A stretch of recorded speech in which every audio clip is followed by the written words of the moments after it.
Good evening, everyone.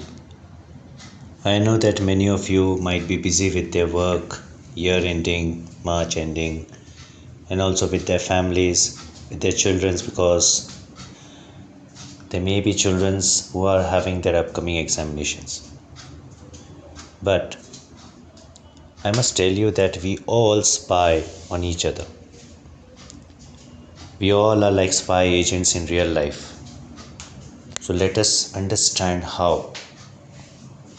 We don't observe each other, but we all are spies. The surveillance, its definition, techniques, and methods. This is the topic for today.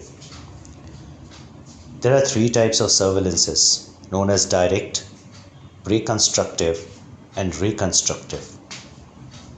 Direct is a covert operation, a way of surveillance in which you are actually physically invisible. I'm not using the word physically present, I'm using a word physically invisible. Reconstructive is more public. That means you have a public background, you stay in behind the public, you belong to that particular category in which you are spying. Then there is a reconstructive, is reviewing information and evidence gathered from two or more techniques. These techniques may be data collecting. The second technique may be the technique in which you set some traps to identify that exact person and to gather information. There's a big question: what is the importance of surveillance? Surveillance is an important part of law enforcement and other government agencies to collect more information, evidence on the targets. Conducting surveillance plays a crucial role in criminal process in each and every country.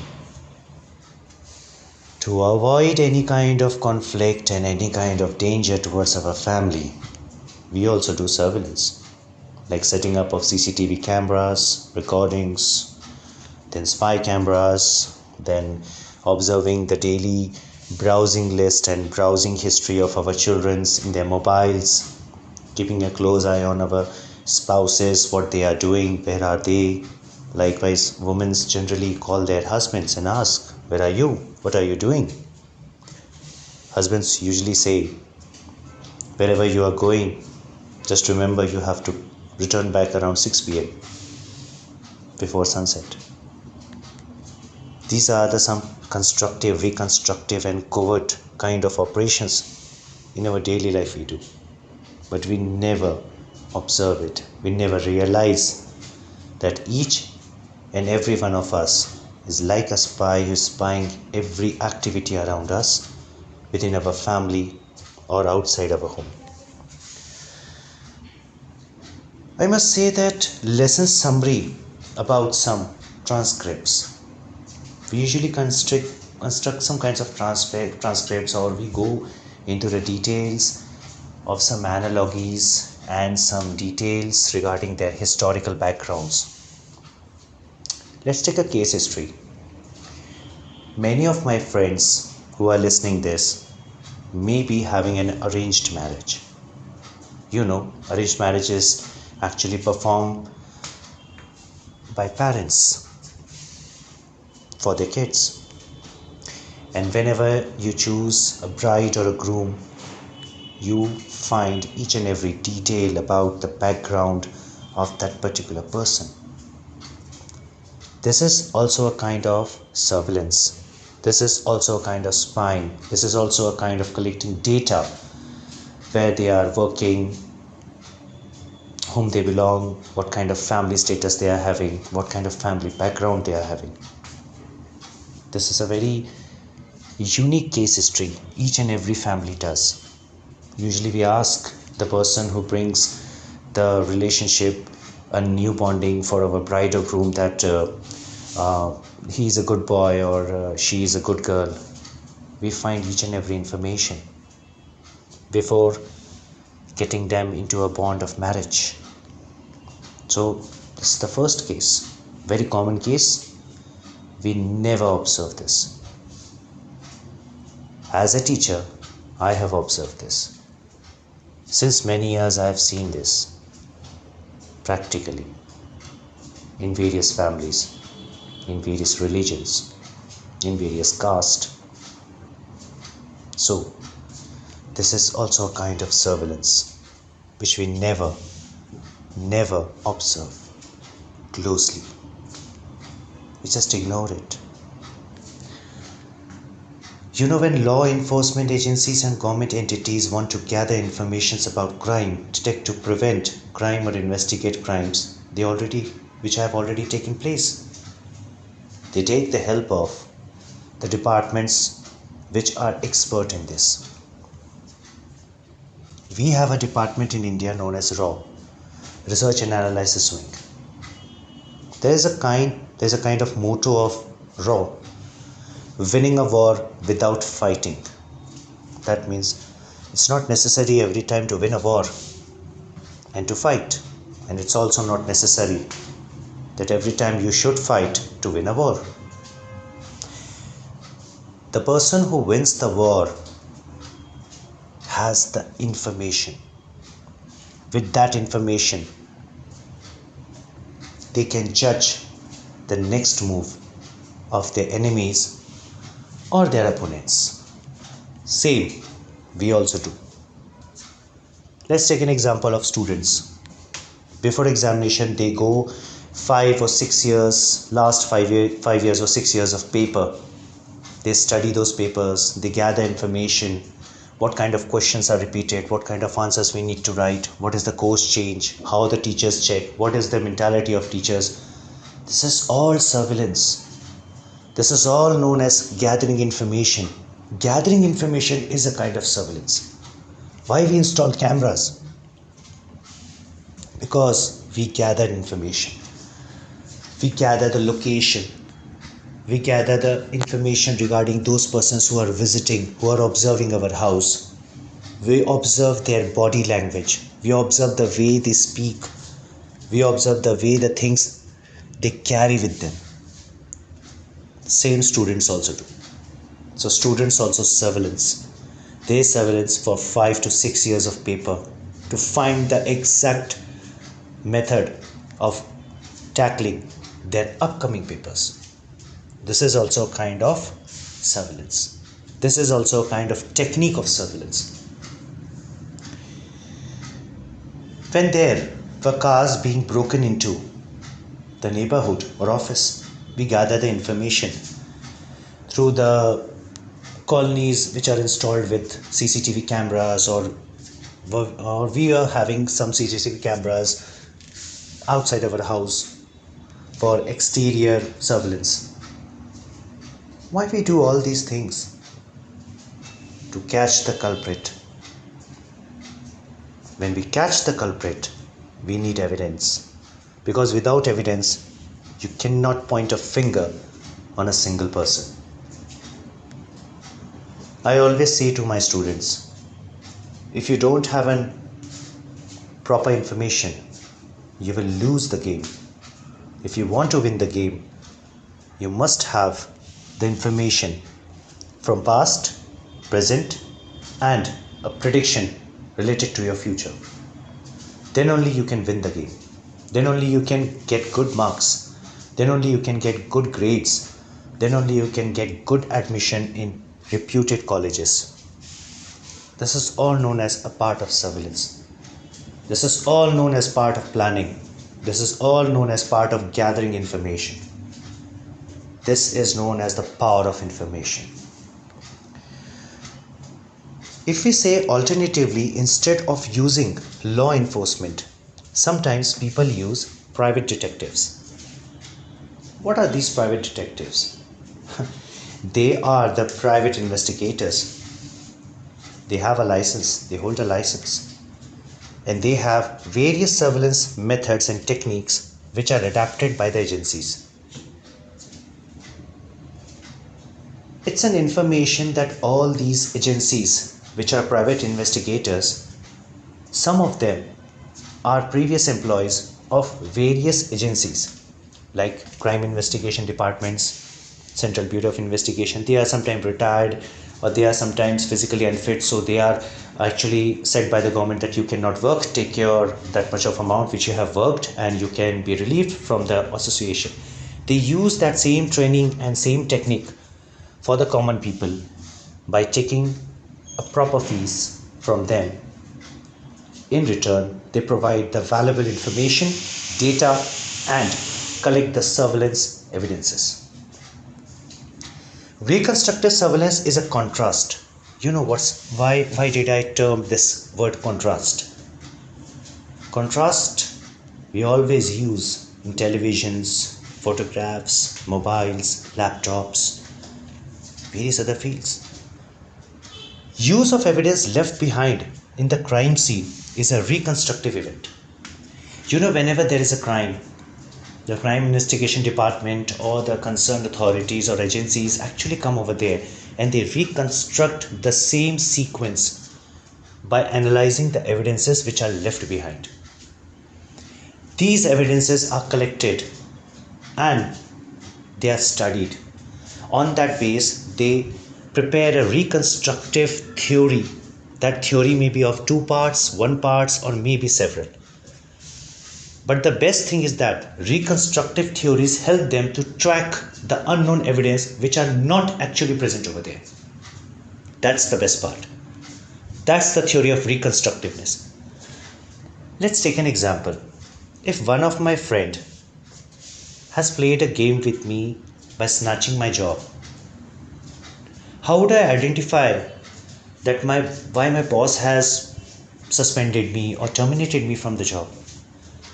The leftover evidences. I need to rewind my mind at least 7 days behind by analyzing those evidences or those kinds of activities or those kinds of conditions or specific scenarios which have happened already to me or already with me. Then only I can identify that culprit or that person who is responsible for my termination for a game plan which he did in the way of COVID operations. But for me, it was a reconstructive operation. I think some of the persons who are listening right now may be confused with all these terms, but you should try to learn all these things, my friends. We all are humans. We should always run behind knowledge, not behind money. If you're knowledgeable, the money will run behind you. The money will chase you. People will chase you. Don't try to be a nail. Try to be a magnet, a powerful magnet which can attract everyone. So, we'll proceed further. Right now, countries also surveillance or use the method of surveillance on each other. Like we can speak about India, Pakistan. India is always gathering information against Pakistan. Pakistan's ISI agency is always gathering information against RAW or India. This is how they tackle the next move. This is a kind of chess game. You know, my friends, this is a chess game. It's entirely a chess game. You're playing a chess game. You're playing a mind game. You're trying to read what will be the next move. And this thing same you can apply in your life too. You can win every day if you just think and reconstruct or analyze the next move of the person who is standing in front of you. Even you can analyze what will be the next sentence or word he or she is going to speak with you. Either the person is lying with you or either the person is actually speaking truth in front of you.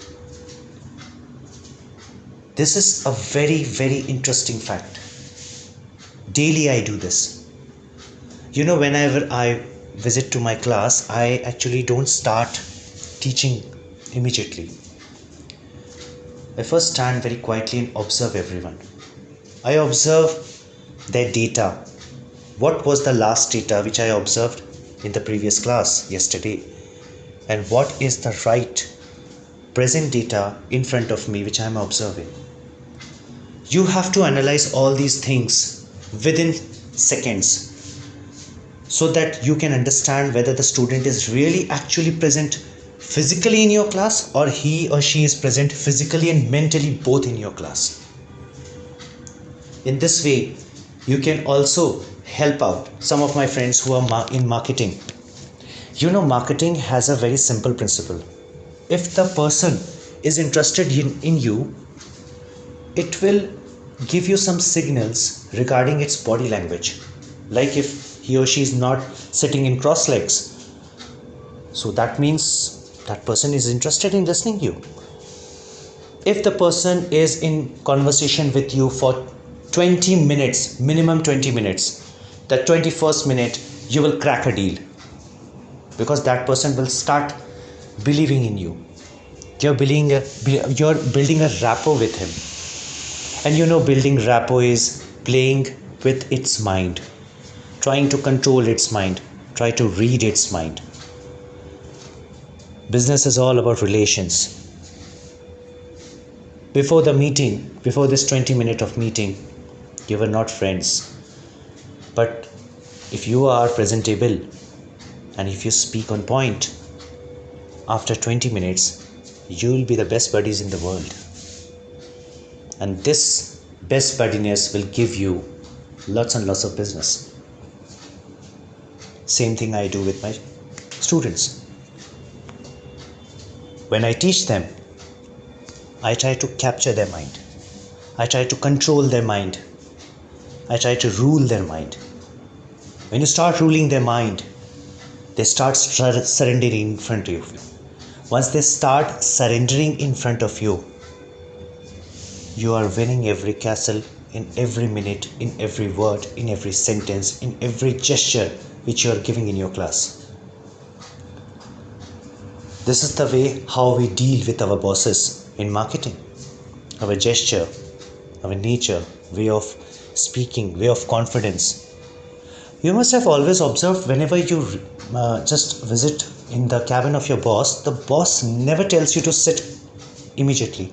First, it tries to observe you from up to bottom and bottom to up with its eyes. It tries to see whether you are presentable or not. If he doesn't love you, if your boss doesn't love you, he will think that the entire world will start hating you. This is the way how we spy on each other. This is the way how we do surveillance with each other. Sometimes reconstructive, sometimes constructive, sometimes covert. Like, Indian women are very, very nice. Some Indian women are very interested in listening the quarrels of the neighborhood.